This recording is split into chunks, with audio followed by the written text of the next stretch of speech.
Lynx HC doesn't hesitate clarifying DiJonai Carrington's position 96 hours after Wings trade. DiJonai Carrington, Dallas Wings seemed like a union destined to be. A young core with great potential meant a role to lead, head the defense, and gain good minutes for the 5'11" guard. That hilarious chemistry with Paige Buchers and the rest?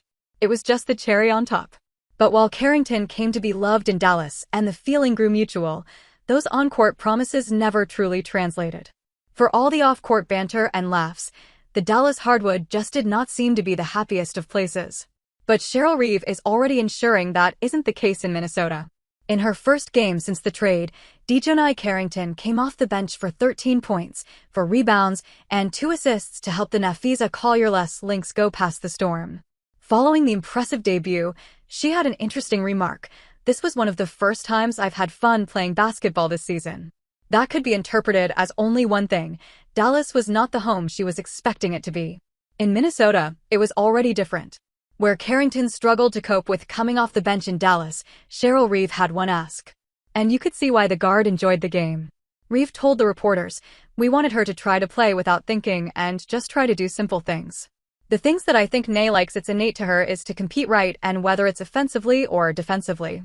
Live in your space, that you know that you don't play outside of yourself, and that's what we're going to try hard to coach." It had been just 3 days since Carrington joined the Lynx camp.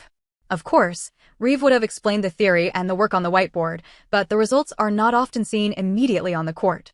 The chemistry takes a while to form, and Reeve just wielded Carrington's natural talent and used her effort to her advantage. Like Carrington said before the matchup, "I think Coach Reeve knows what I'm capable of. I think she's going to make sure that I'm given that output every single night." And Carrington had one of her best games of the season.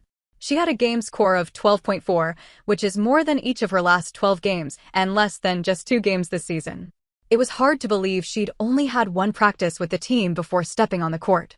Considering that, this could only be a trailer for a much bigger picture. Because Reeve is seeing their new addition's importance on the team, and that is here to stay. Without Nay's effort, we had to move people around. We had Carlton playing some 4. We had a little bit of foul trouble. We had an ankle injury, just navigating. And Nay being able to kind of come into a group that's really established and try to fit and try not to screw up what's going on. I thought she did a great job of just being herself. With Collier sidelined, Carlton filled in along with Jessica Shepard as the forward and primary scoring option, but the gap was clear. Her 12 points and single assist couldn't match Collier's usual 23.5-point average. When Alana Smith fouled out after just 23 minutes, the Lynx desperately needed an impact off the bench. That's when Carrington rose to the occasion, delivering exactly the spark they needed to help offset Collier's absence. Carrington's debut brings Wings' locker room atmosphere in question. Carrington's period in Dallas quickly went downhill.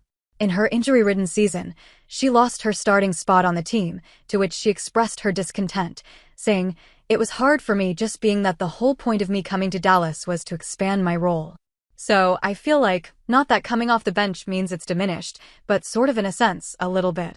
Dallas coach Chris Cocklanes tried rookies like Isaiah James and J.J. Quinterly in the rotations, and Carrington failed to take back that starting spot. Maybe it was for the better.